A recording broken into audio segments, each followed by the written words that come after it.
সদস্য সংগঠনের নায়েব আমির ছিলেন কোরআনের পাখি দেলোয়ার হোসেন সাঈদী।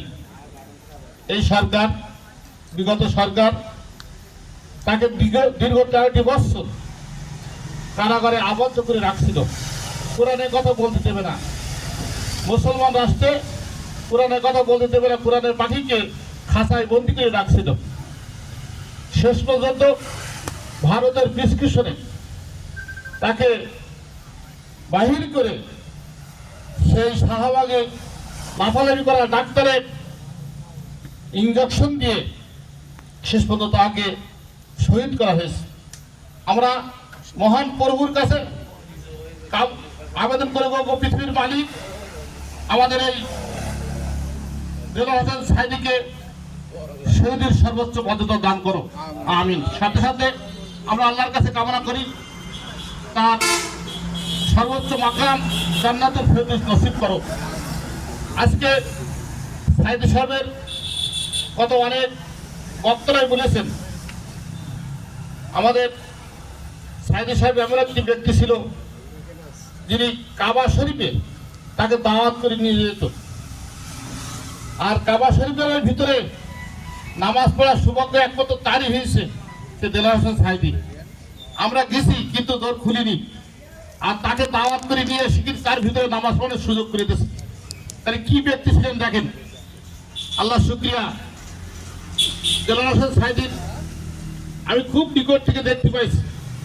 সংসদ গেছে একবার আমাদের আবু সাঈদের সাথে, 3 এমপি সামনে বসা আছে, আমি স্পেশাল একটা গ্যালারিতে বসে আছি। সাঈদী সাহেবের আলোচনা এরা খুব নিকট থেকে শুনছি। আরে এত সোনার মানুষগুলো তারা এইভাবে এক এক করে ফাঁসি দিয়েছে। তারা মনে করছিল জামাতের শীর্ষ নেতৃবৃন্দকে ফাঁসি দিয়ে জামাত ইসলামকে চিরতরে এই বাংলাদেশ থেকে শেষ করে দেবে। তাদের ধারণা ছিল ভুল। 2-1 ফাঁসি দিয়ে ইসলামকে ধ্বংস করা যায় না, কারণ এই সংগঠনের একমাত্র মালিক হচ্ছে মহান আল্লাহ। যে সংগঠন মালিক আল্লাহ হয়, সেই সংগঠনকে কয়েকজনকে ফাঁসি দিয়ে সেই সংগঠনকে ধ্বংস করা যায় না। এর উপস্থিতি আসেন, বাংলাদেশ জামাত ইসলামী কোরআনের দাওয়াত দিচ্ছে। আগামীতে আপনাদের পক্ষ থেকে আমরা যেন সমর্থন পাই। আমাদের প্রার্থী ডক্টর মোসাম্মদ ফরিদ এই আসনের সংসদ সদস্য প্রার্থী, সাথে সাথে আমাদের এই ইউনিয়নের সাবেক চেয়ারম্যান, বর্তমান উনি জামাতের পক্ষ থেকে চেয়ারম্যান প্রার্থী হিসেবে ঘোষণা করা হয়েছে।